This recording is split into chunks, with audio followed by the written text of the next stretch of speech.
خواتین کے لیے عید کی نماز پڑھنا عیدگاہ میں جا کے۔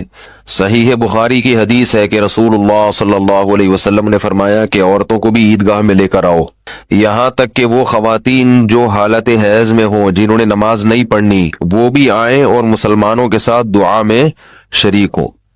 اس حدیث کی بنیاد پہ بہت سے فقہا کا مذہب ہے کہ عورت کو بھی عیدگاہ میں آنا چاہیے، اور بعض فقہا کا مذہب یہ ہے کہ اگرچہ عورت کے لیے عیدگاہ میں آنا فی نفسی ہی جائز ہے، مگر خواتین ان پابندیوں کا خیال نہیں کرتی جن پابندیوں کی شرط لگی ہوئی ہے۔ مکمل پردے کے ساتھ، خوشبو لگائے بغیر، مردوں سے اپنا راستہ الگ رکھیں، مردوں کے مجمع میں خلط ملط نہ ہو۔ تو عملی طور پر ان پابندیوں کو نبھانا عملی طور پر بہت مشکل ہے، تو اس لیے ان فقہا کا مذہب بھی درست ہے جنہوں نے ان فسادات کی بیس پہ پابندی لگائی ہے۔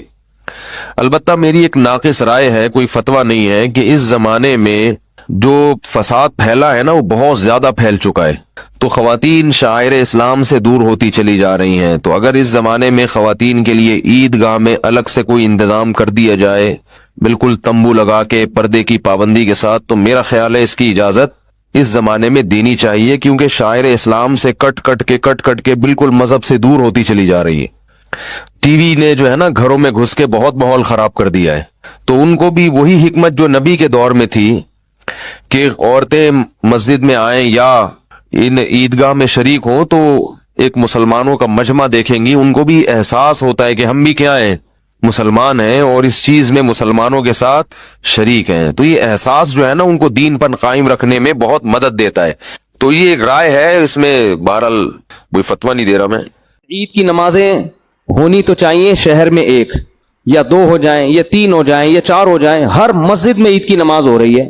ارے کیا اتنی ہم میں ہمت نہیں ہے کہ میں اپنی نماز چھوڑ کے دوسرے مولوی صاحب کے پیچھے عید کی نماز پڑھ لوں؟ میں بولوں بھائی سارے مجمع کہاں جائے گا؟ بولو وہاں نماز پڑھے گا۔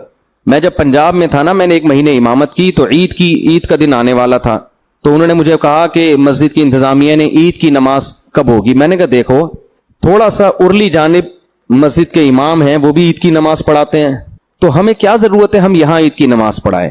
ایک بڑا اجتماع ہونا چاہیے نا عید میں، تو عید میں تو کم از کم اتنا کر لیں کہ جو ہر مسجد میں عید کی نماز ہو رہی ہے اس کو ختم کر کے شہر میں 2 بڑے اجتماع کر لیں، 3 کر لیں۔ تو میں نے کہا سب سے پہلے میں اس کے لیے قربانی دیتا ہوں، میں اعلان کرتا ہوں میری مسجد میں عید کی نماز نہیں ہوگی، میرے سارے نمازی فلاں مولوی صاحب کے پیچھے نماز پڑھیں گے۔ سمجھ میں نہیں آ رہی بات؟ تاکہ ایسا نہ اس مولوی صاحب کو جب ہم پیغام بھیجیں تو وہ کہیں اچھا میرے والوں کو اپنے پاس لا رہے ہیں، ٹھیک ہے؟ میں نے کہا ایسا نہیں ہے، ہم اپنے والے کہاں بھیجیں گے؟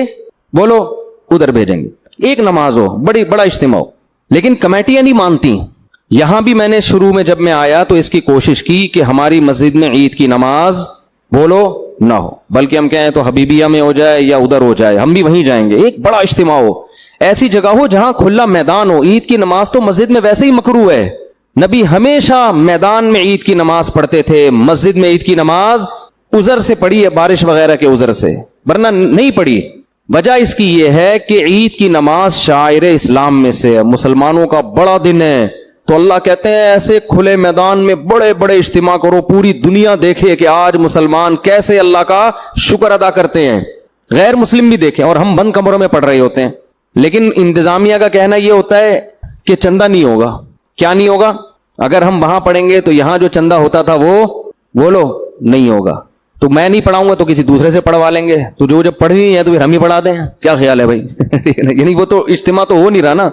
تو اتنے ہمارے ظرف چھوٹے ہیں کہ ہم دوسروں کے پیچھے عید کی نماز پڑھنے کے لیے بھی تیار نہیں ہیں۔ یہ تو ہمارے حالات ہیں یار، کہ بھائی ہم کہیں بھائی جو کھلے میدان ہے وہاں جا کے پڑھیں گے، مسجدوں میں نماز بند کرو اس کو۔ جہاں میدان ہے، جس مولوی صاحب کے قریب میں کوئی میدان ہو نا، تو اس مولوی صاحب سے کہا جائے آپ پڑھائیں گے، ہم سب وہاں پہنچیں گے۔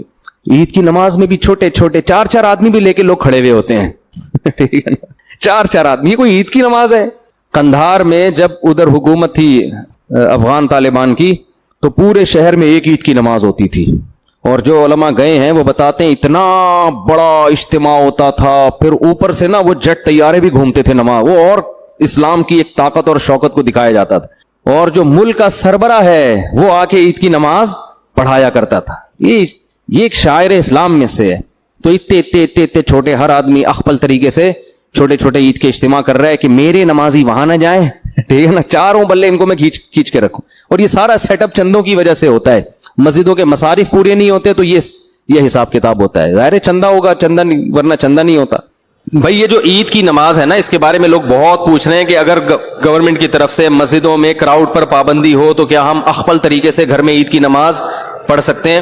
گھروں میں عید کی نماز جائز نہیں ہے, نہ جمعہ جائز ہے نہ عید کی نماز جائز ہے. کیونکہ جمعہ اور عید کی نماز کے لیے بیسک شرط جو فقہا بیان کرتے ہیں وہ ہے اذن عام, کھلی اجازت ہو. آپ گھر میں اگر جمعہ پڑھیں دروازہ کھول دیں, سب کو آنے کی اجازت ہے. اور لوگ کہتے ہیں اس کی دلیل کیا ہے؟ بھائی اس کی دلیل یہ کہ جمعہ اور عید یہ شاعر اسلام میں سے ہے, یہ بند کمروں میں نہیں ہوتا. اس سے جمعے اور عید کی ویلیو ختم ہو جاتی ہے. جیسے نبی صلی اللہ علیہ وسلم کے دور میں گاؤں میں کبھی جمعہ نہیں ہوا. مدینہ کے ارد گرد کے جو گاؤں کے لوگ تھے وہ جمعہ آ کے پڑھتے تھے کہاں؟ مدینہ میں. گاؤں میں نہیں قائم کیا کیونکہ یہ شاعر اسلام میں سے ہے نا. تو اب یہ کیسی اجازت ہے کہ نبی کے دور میں گاؤں کے لوگ شہر میں آ کے پڑھ رہے ہیں اور یہاں شہر کے لوگ اپنے اپنے گھروں میں بند ہو کے پڑھ رہے ہیں؟ تو ہماری رائے یہی ہے, اور حضرت مفتی تقی عثمانی صاحب کا بھی اسی پہ فتویٰ ہے کہ ان لاک ڈاؤن کے حالات میں گھروں میں آپ ظہر پڑھیں گے, جمعے کی نماز نہیں پڑھیں گے, نہ عید کی نماز پڑھیں گے. عید کی نماز وہاں پڑھ سکتے ہیں کہ جہاں پھر لوگوں کو کھلے عام اجازت دے دیں. تو اگر کسی فیکٹری میں یا کسی ایسی جگہ پہ سب کو آپ نے اجازت دے دی بھائی یہاں آئے, تو وہ پڑھیں پھر اجازت ہے. تو یہی رائے ہے. اس کے خلاف جو قول ہے ہماری نظر میں وہ ضعیف ہے. بعض لوگوں نے کہا کہ کسی عذر سے اگر لوگوں کو روک دیں تو پھر مجبوری ہے. ابھی ہم جو گھر کا دروازہ بند کر رہے ہیں وہ تو عذر سے.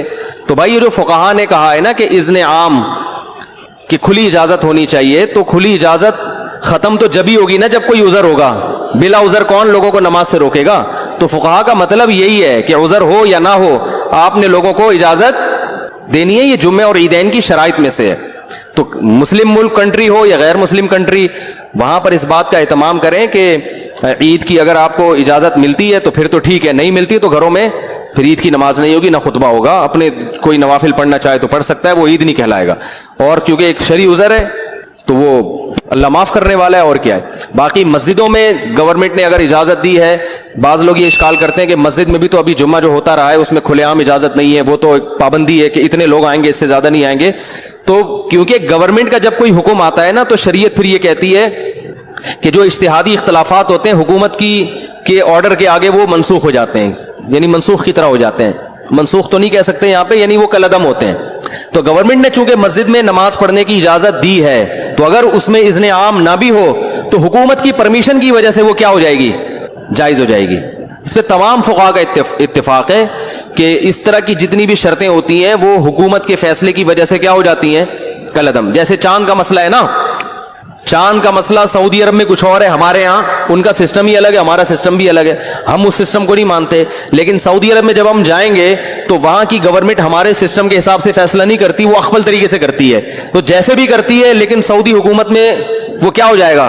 نافذ. کیونکہ حکم حاکم جو ہے نا شریعت میں اس کی ایک ویلیو ہے, ورنہ ہر آدمی اخفل طریقے سے ہی چلتا رہے گا تو یہ تو تباہی برباد ہو جائے گی نا. تو اس لیے وہاں ہم کہتے ہیں کہ جب گورنمنٹ نے ایک لا پاس کر دیا, فیصلہ کر دیا, تو جب گورنمنٹ کہے گی عید ہے تو عید ہے, جب کہے گی بقرہ عید ہے تو کیا ہے؟ بقرہ عید ہے. تو یہاں ہماری گورنمنٹ نے کیونکہ ہلال کمیٹی بنائی ہوئی ہے, اس کے اتھارٹی کا حق حاصل ہے, تو وہ جب فیصلہ کرے گی تو کیا ہوگا؟ ابھی دیکھو نا 4-5 سال پہلے ہم نے بتا دیا تھا کہ 30 روزے مکمل ہوں گے. 5-6 سال پرانی بات ہے, بلکہ اس سے بھی زیادہ. فلکیات والے کہہ رہے تھے چاند کہیں بھی نظر نہیں آئے گا, 30 روزے پکے ٹکے. تو ہلال کمیٹی نے اعلان بھی نہیں کیا کہ کل عید ہے, اور 30 روزے ہو گئے, تراویح بھی ہو گئی, ہماری مسجد میں بیان شروع ہو گیا. ایک دم رات کو 10:30 بجے اطلاع آئی کہ کل کیا ہے؟ عید ہے. ہلال کمیٹی نے اپنا فیصلہ واپس لے لیا. اب ہمارا میٹر تو گھوما تھا کہ چاند کہیں دور دور کا بھی نام و نشان نہیں, پتہ نہیں ان کو نظر کہاں سے آ گیا. لیکن بہرحال ہم نے بھی کیا کیا ہے؟ عید منائی ہے. کیونکہ اب اپنی رائے میں مسلط کروں گا, بھائی میں اس فیصلے کو نہیں مانتا, ہمارے جامع رشید بھی نہیں مانتا, تو بھائی جامع رشید کوئی گورنمنٹ تھوڑی ہے. تو گورنمنٹ کی طرف سے جو کمیٹی ہے, ہلال کمیٹی اتھارٹی, حکومت کی طرف سے اس کو حاصل ہے.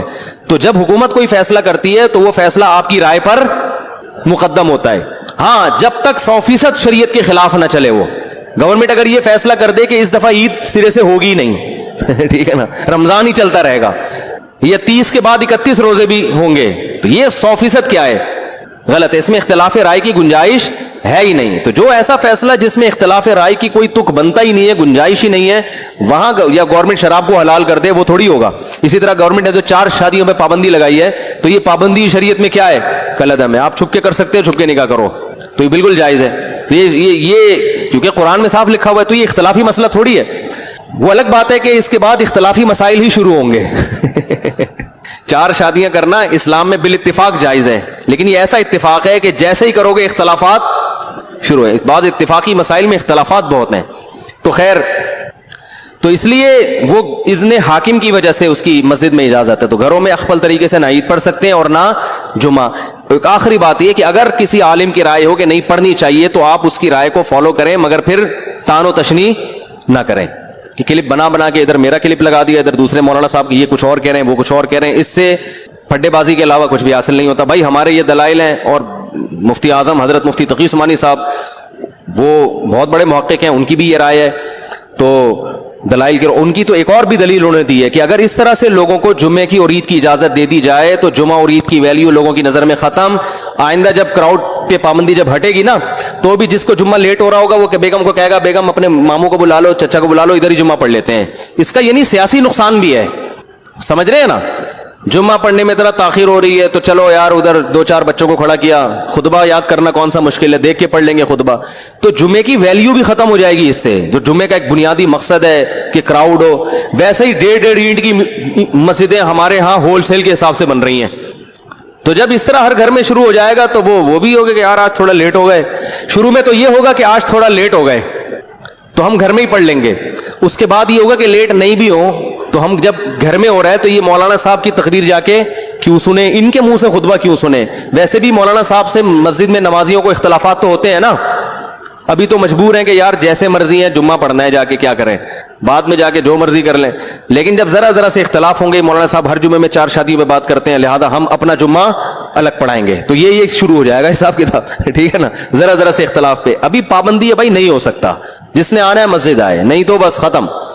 تو یہ مفتی تقی عثمانی صاحب دامت برکاتہم کی رائے یہ ہے کہ یہ سیاستاً بھی کیا ہے, نقصان دہ ہے. لیکن پھر بھی اگر کسی عالم کی رائے ہے, وہ مصر ہے کہ نہیں گھر میں, تو کوئی ان عالم کو فالو کرتا ہے تو ٹھیک ہے. لیکن ایک تو علماء کا احترام کریں, ایک دوسرے پہ کیچڑ نہ اچھالیں. اگر کوئی عالم یہ کہتے ہیں نہیں گھر میں عید پڑھ سکتے ہیں, جمعہ پڑھ سکتے ہیں, تو بہرحال وہ عالم ہے تو قابل احترام ہے. آپ ان کی رائے سے اگر اختلاف کرتے ہیں تو بھی قابل احترام, اتفاق کرتے ہیں تو بھی قابل احترام.